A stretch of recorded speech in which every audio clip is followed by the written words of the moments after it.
Hi guys, yeah, it is a bit dark, sorry about that. But that's because we're still under candlelight, because guess what? Still no power.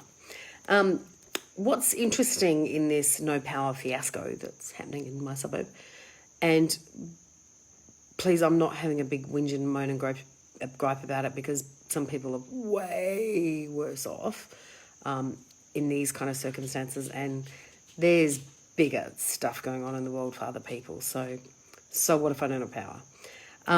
What it has really highlighted to me, though, in the last 24 hours is time and the complete wasting of time in every day with the stuff that we do. So coming home this afternoon and going, okay, I've got like 2 hours of daylight left. What do I get done?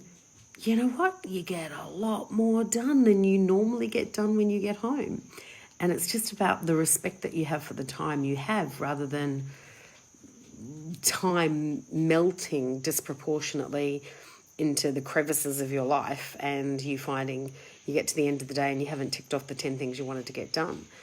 Now, I don't think you need a crisis in order to make sure you respect time. But it certainly has made me a lot more aware of it and prioritising today what needed to get done. And as I said yesterday, accepting that sometimes, and when these kind of things happen, you actually just can't get stuff done and it's not that big a deal.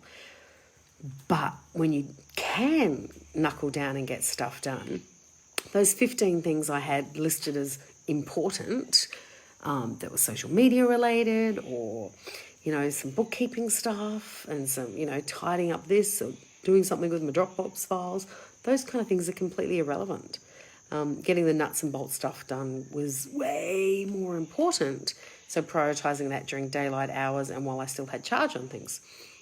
Now, I could also in this time be going, look, nothing I can do about it, let's just hang up the shields and say we're going to have a couple of days off. But more importantly, if I did that, I'd be letting myself down, because this whole 365 days thing is of utmost importance to me. And I could probably hang up a sign on my website and go, sorry, closed for business. Can't happen at the moment, but that's not what I'm going to do. So here I am telling you need to respect time a little more. Well, offering you, to look at how you spend your time. How much time did you spend today doing crazy, lackadaisical stuff that was either completely insignificant or a waste of your time? Time is one of our top resources, one of our top assets, one of the top things in our lives, yet we waste so much of it. Thank you, Amanda. I'm trying so hard not to waste time. And for me, this afternoon, that meant going to one person's house to do some washing, going somewhere else to drop food off, getting some work done, going somewhere else trying to get stuff dried, like juggling stuff. But, here I am under candlelight again doing a live. I actually quite like this lighting. Gives me good cheekbones, I think. Might keep it.